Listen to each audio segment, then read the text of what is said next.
Thank you very much, everyone, for joining us this afternoon. Another proper introduction this time. Abdulla, Al-Atrash, you are the founder and CEO of Natrify. Thank you for joining us this afternoon. James Mwangi, you are the founder and CEO at Africa Climate Ventures. Equally happy to have you with us this afternoon.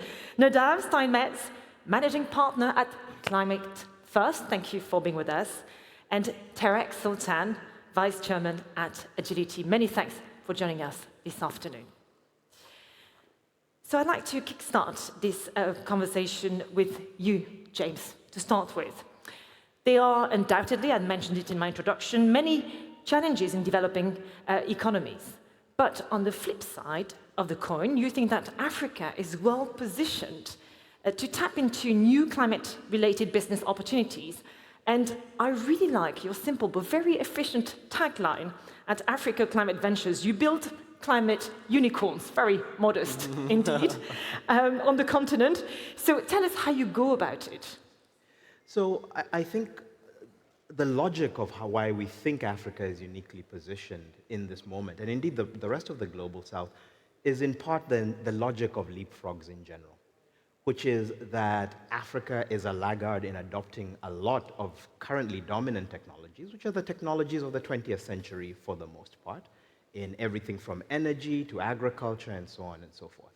Now, people tend to think, well, actually then it should follow that Africa will be a laggard in adopting the next wave of technologies. But as we saw with the mobile revolution, that's actually not true. And part of the reason for that is because Africa has been slow to adopt high emissions-based technologies, those are still relatively expensive.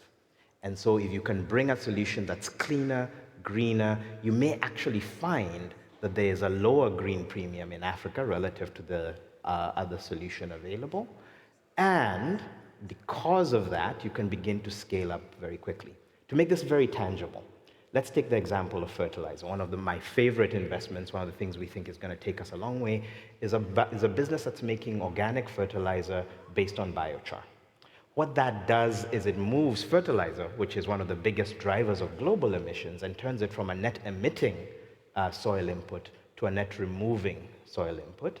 And it seems that we can actually deliver, actually we've demonstrated that we can deliver on the farm at a lower price than currently available chemical fertilizer. So that's a situation where you're delivering something that's cost competitive today. It wouldn't be cost competitive in places with more efficient agricultural value chains, but it is cost competitive in Africa from day one, and it will become more so as you scale up and as people begin to value the climate impact.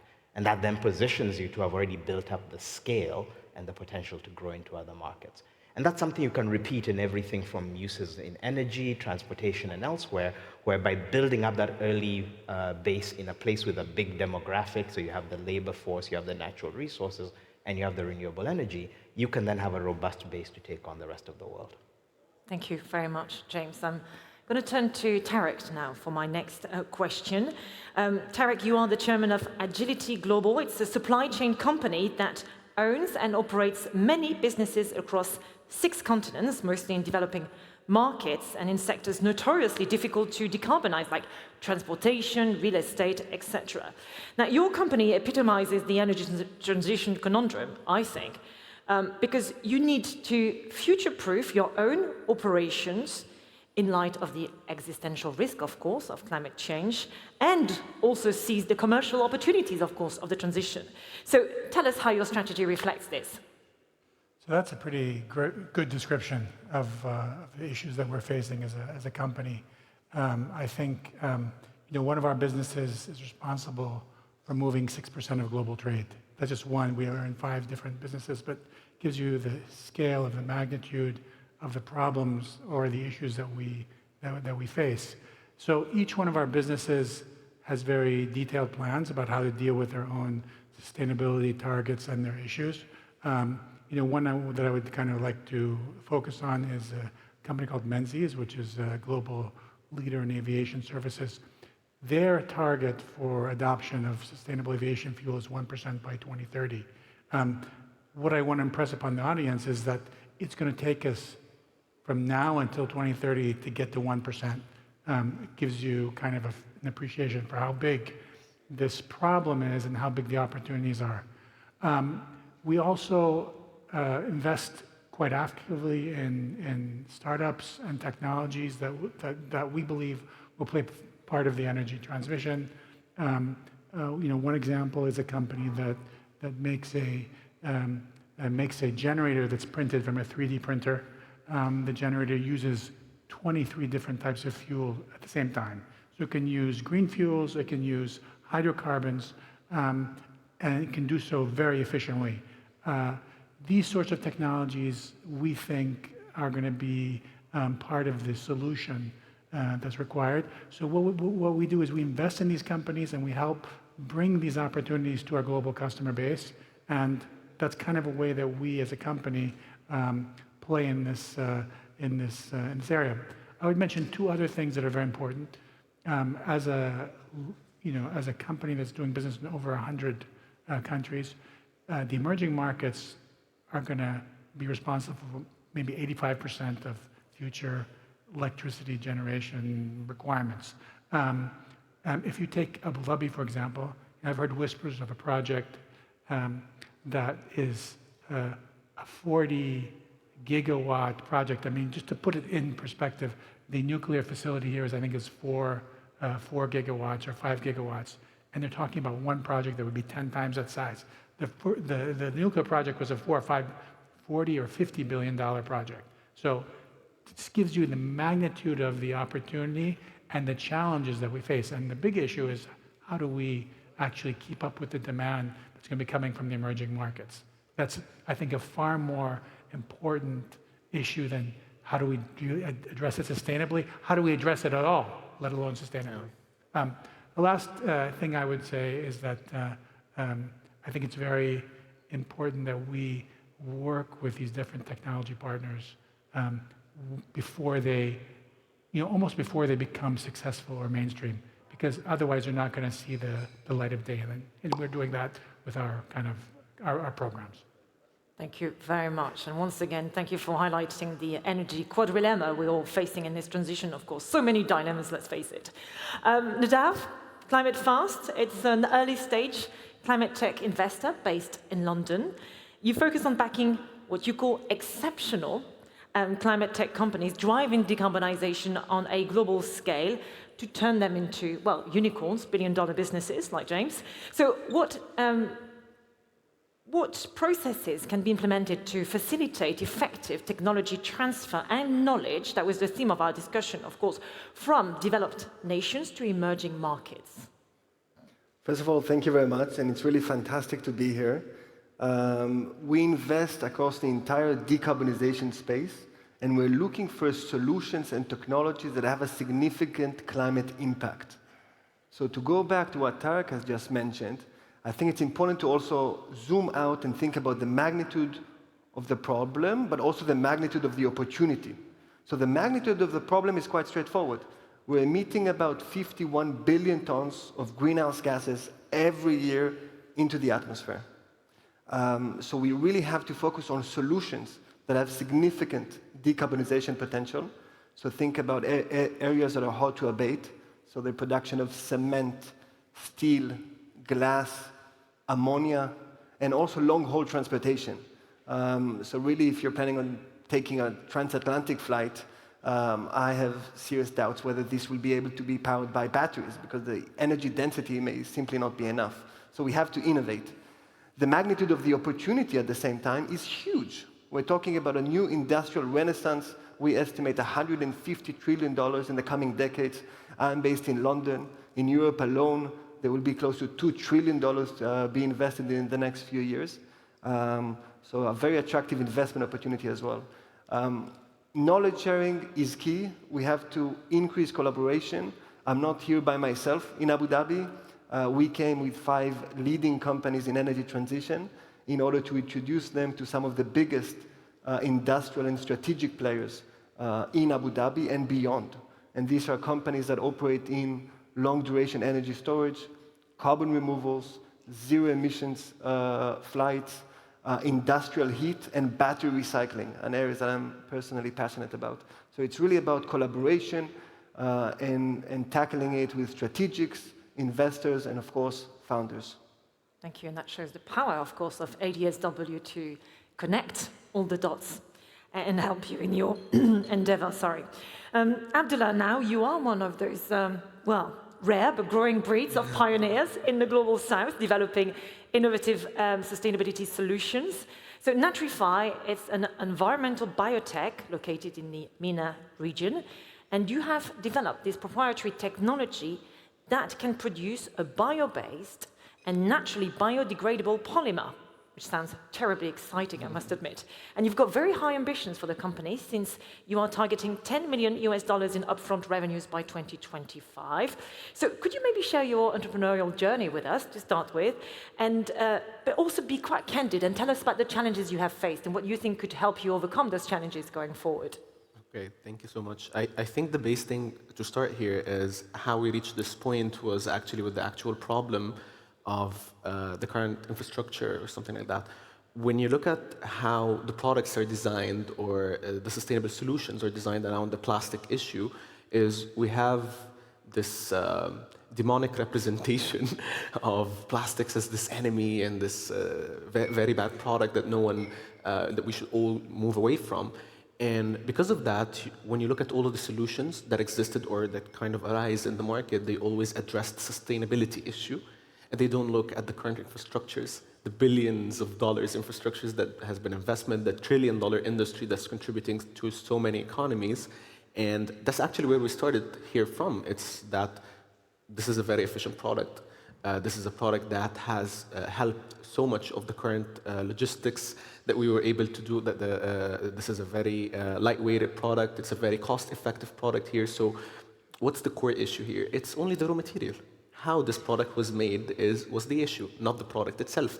And we started from this point. Okay, so how can we produce the same efficient product here, the same cost efficiency side, but kind of use a more sustainable raw material side that takes into consideration the individual economies that operate here. So what's available, what's abundant in these kind of countries and all of these areas. And that's how we started addressing the issue, which is how can we create the most sustainable product that can share the same selling price as plastics. And I would say that we were able to successfully do so by just trying to produce this kind of cost-efficient side here.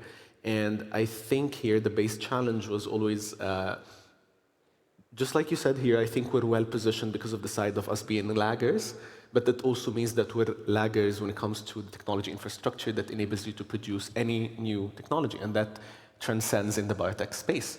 Because essentially we started from Egypt, where the biotech infrastructure is non-existent at all. We have faced a lot of issues over there. In some cases, we had to create our own infrastructures. And I think policy side was also an issue. Not on, I don't believe in policy as a mean to drive products, but as a mean to support existing solutions that happen here. So the base thing here, if we wanted to kind of source materials for our genetic modification process or for our R&D, it was very hard to do so here. So I think it was a very fulfilling journey to do so. And I think right now, whether it's some place like UAE or Saudi or stuff like that, we're very well positioned. And even, by the way, in Kenya and Nigeria, they have very good infrastructures for a lot of technologies to emerge. I think it's a mix between policy and kind of base infrastructures, and then companies go and kind of develop on into those infrastructures. Okay, so a couple more questions before we wrap up. Tarek, you alluded to the huge commercial opportunity, of course, of the transition. But we may not have touched upon another aspect of the benefits of the transition. And it's, well, this demographic crisis we're seeing currently in developing nations is clearly not the case in the Global South. And I guess my next question is for you, James. Africa, the youngest continent, of course, in the world, and this stat that is well known, but by 2050, 1 in 4 people on the planet will be African. Okay, so clearly an opportunity, but also a challenge to a certain extent, because you have to provide opportunities to that youth. Okay, so tell us about the potential of climate tech and of the transition to address what could become a societal problem, but it's also this great opportunity. Yes, well, and this is where we actually got started, was the question of how do you attract capital to Africa, which has historically not been a particularly attractive space, hasn't been necessarily the most competitive destination for capital. And our argument was, actually climate tech presents that opportunity, because Africa's combination of demographic assets, which you just talked about, geography and natural resources, some of that is quite obvious, and just the untapped renewable energy, means that for some of these newer sectors where there isn't that established effect, right? If you're trying to get into the internal combustion engine automotive industry, you can't compete with the big established hubs that already exist. But actually, if you're looking at new manufacturing, those advantages are less pronounced, and some of the advantages of proximity, cheaper energy in the long term, if we can get investment to the energy systems, and that readily available labor force really come to the fore. So the way I shorten it is there's a very simplistic way of thinking about the way that big chunks of the world have moved out of poverty. You could simplify China's journey as being driven by turning its rural peasant farmer population into the world's industrial workforce. You could similarly oversimplify India's journey as being one of repeating the same trick but creating the world's knowledge workforce in tech, in business process outsourcing, and so on. As we think about the new industrial sectors that need to be created in climate tech and in other parts of everything from carbon removal to new forms of production, you could argue Africa's pathway is in building the world's climate workforce. And that requires a new set of skills. It requires training people already who don't have a vested interest in the previous models to immediately embrace new ways of doing things. And we're finding real uptake and real excitement among African youth for the idea that they are not just climate victims, which tends to be the story that is told in the media, but they're actually the critical workforce that is needed to save the world from the climate crisis. Workforce leapfrogging to a certain extent. Indeed. Africa is obviously famous for that. Tarek, now, very quickly, the role of technology in supply chains in particular. There was a lot of excitement 10, 15 years ago about blockchain, for instance. We're seeing a lot of excitement around AI. Are you as excited as everyone else about it? Well, don't get me started on blockchain. Blockchain to me is anytime the millennials have a problem that they can't solve, they say hit it with the blockchain. That's to me what blockchain. That was the talk at the time. Okay, all right. But sorry, the second part of the question was AI. AI. So AI is, the short answer to that is AI is going to be a disaster for the climate agenda in the initial phase. If you look at the requirements, for example, for a data center that uses, that's leveraging AI, that data center on a per capita basis, you're going to need 10 times the amount of electricity that you would consume in a normal data center. So that's probably what Abu Dhabi is gearing up for. That initial kind of scaling up for artificial intelligence is going to be something that's somehow damaging to the environment. It's an opportunity, but it's going to be damaging to the environment because currently some of that technology will come from non-green sources. That's just the reality of the situation. I know a few vendors that have opened up some new facilities in South Africa, and their only choice was to get diesel generators to power their data centers. And they weren't even able to get some of the more efficient diesel generators. They had to go to a second and third tier because demand is so high for electricity production. So the short run is bad, but the long run, obviously, AI will play a major role in helping address environmental problems. We're investing in a lot of companies that are using AI in the medical field. I'll give you one example, and you can kind of imagine what it would mean for sustainability. A company that can, from an eye selfie, can do a COVID test, can do an EKG, can actually do your blood pressure, pulse O2. All of that's done without any piece of equipment other than your iPhone that's using AI. So you imagine the amount of carbon that you've saved in actually patients being transported, equipment being powered, just done from your iPhone. Thank you very much for that, Tarek. We need to wrap up. But before we go, I'd like to ask you all maybe to define your call to action or your message to this audience in relation to our theme, which is about empowering the Global South to become technology innovators and climate tech, of course, innovators. Starting with you, maybe. Okay, I think the base here is rethinking how our products are designed, because I think, Tarek, you have literally summarized the whole idea of how we look at infrastructures here. everything, if we're moving so fast with everything that's being done, and we have existing infrastructures that has already had billions of dollars invested in them and have like a lot of money already circulating around here, if the climate action or the climate technology want to keep up with all of this, we need to redefine how we're looking at our products and how we're designing the products from the beginning. They should utilize the existing infrastructures, not try or integrate with them, not try and go and create newer infrastructures, investing billions more in dollars, and we won't be able to keep up with the speed of the newer countries. So like, let's think about how we can use what we have today and make it just greener. That's fair enough. Abdulla, thank you very much. James? I think that there's a huge opportunity in asking how do we, picking up on a point earlier, how do we rethink? We live in a world where, historically energy was easy to move and knowledge, expertise was difficult to move. And so we move energy to current industrial hubs. I think as we embrace more and more renewable energy, energy becomes hard to move, but other ingredients become easier to shift, such as knowledge and expertise in the case of AI. And it begs the question, how do we take the global south, which is really the tropical belt, which really has the best renewable energy resources, and think about how do we do more there as a way to ease the transition? Take the data center example and say, yes, we're going to see this huge surge in energy demand. I'm sitting in a country, Kenya, with 4 gigawatts of power on our grid, but 10 gigawatts of proven geothermal untapped, another couple of 100 gigawatts of solar and untapped wind, which is just waiting for someone to say, well, we can do these things that are not location sensitive there, much greener and cleaner, without a single new innovation other than where we choose to do these things.